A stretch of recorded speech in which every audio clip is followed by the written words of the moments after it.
Hi guys, this is reticle and सप्सन गुरु। और आप जो अभी इक्विपमेंट देख पा रहे होंगे वो है आपके ट्रांसफार्मर का कंजर्वेटर टैंक। क्योंकि जैसा कि आप यहाँ पर देख सकते हैं, हमारे सबस्टेशन में जो है नए ट्रांसफार्मर लगने का कार्य जो है वो अभी किया जा रहा है, जिसमें जो है ट्रांसफार्मर टैंक जो है ऑलरेडी पहले से लाया जा चुका है। और इसके जो बाकी इक्विपमेंट्स हैं, जैसे कि आप देख सकते हैं, ये आपका जो ऊपर में लगता है बुशिंग जिसके कनेक्ट होते हैं वो हिस्सा है।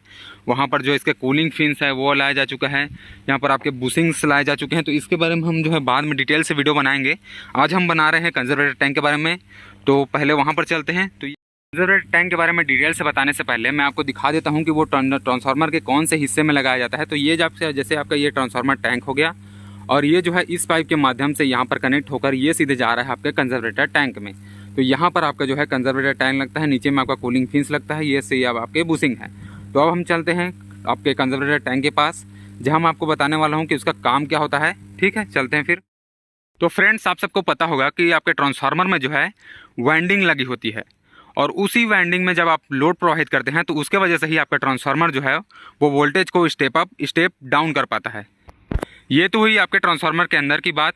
लेकिन जैसे ही हम उसमें जो है लोड जो है बढ़ाने लगते हैं तो आपका वाइंडिंग जो है वो वर्क ज़्यादा करने लगता है, जिससे कि वह जो है गर्म होने लगता है धीरे धीरे। जैसे कि किसी चीज़ को हम ज़्यादा वर्क करेंगे तो वो जो है धीरे धीरे गर्म होने लगेगा, या तो उसके लोड की वजह से या तो बाहरी वातावरण की वजह से।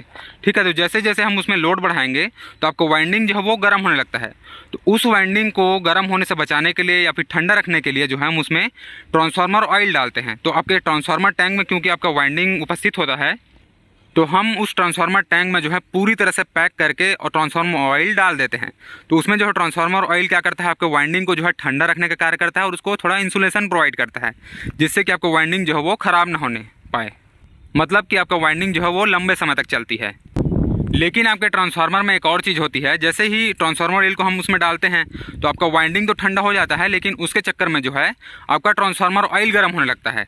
और उस ट्रांसफार्मर ऑयल जब गर्म होता है, वह जो ट्रांसफार्मर ऑयल जब वह गर्म होता है तो उसको जो है फैलाव के लिए एक प्रॉपर जगह चाहिए होता है। ठीक है, लेकिन आपका जो ट्रांसफार्मर टैंक है वो पूरी तरह से भरा रहता है, सील पैक रहता है, तो उसको जो है फैलाव के लिए एक जगह नहीं मिल पाती। तो इसके लिए जो है आपके ट्रांसफार्मर टैंक के ऊपरी हिस्से पर, जो से मैं आपको ट्रांसफार्मर में दिखाया हूँ, तो उसके ऊपरी हिस्से पर पाइप के द्वारा सबसे ऊपर में एक कंजर्वेटर टैंक जो है फिट कर दिया जाता है। तो ये जो है आपका वो है कंजर्वेटर टैंक है। और ठीक है, जो इसमें और मैं एक बात बताता हूँ, जैसे कि आपका कंजर्वेटर टैंक है उसमें जो है ऑयल लेवल हमेशा आधा ही भरा रहता है। मतलब जैसे कि ये है कि यहाँ पर ये मान लो इसको आधा मान लेते हैं, तो यहाँ पर इतने लेवल तक में नीचे में ही इसका जो है ट्रांसफार्मर ऑयल को भरा जाता है, बाकी हिस्से जो है उसके खाली रहते हैं।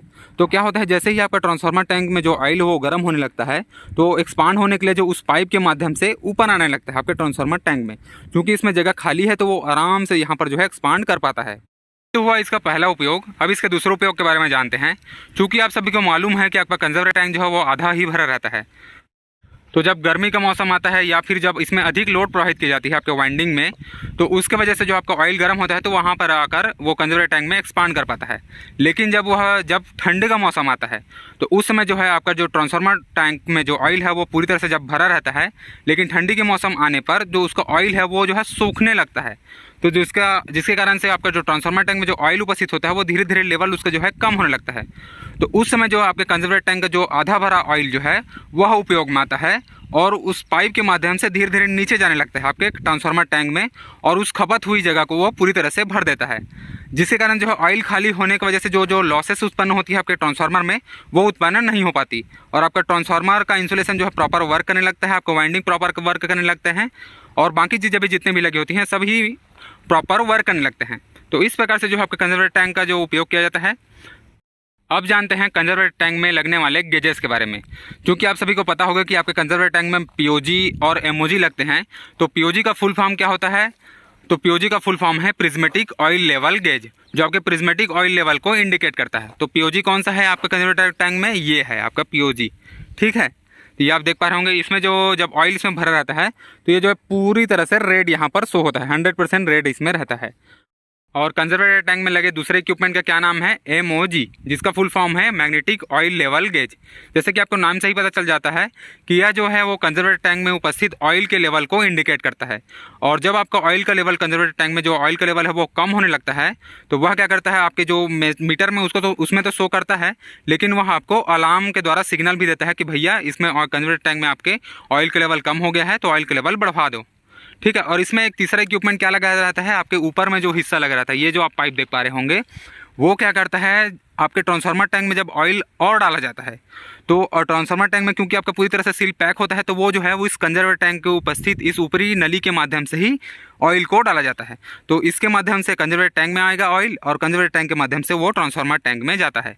तो इस प्रकार से इसमें जो है इक्विपमेंट लगे होते हैं। और यहाँ पर जो आपके दो नली यहाँ पर उपस्थित हैं, मैं आपको वो भी दिखा देता हूँ। इसका एक नली जो है वो आपके सीधा ट्रांसफार्मर टैंक से कनेक्टेड रहेगा पाइप के थ्रू, और ये जो है आपके ब्रीदर से कनेक्टेड रहेगा। तो इस प्रकार से आपका ये जो पूरा कंजर्वेटर टैंक का हमने डिटेल से जानकारी ले लिया।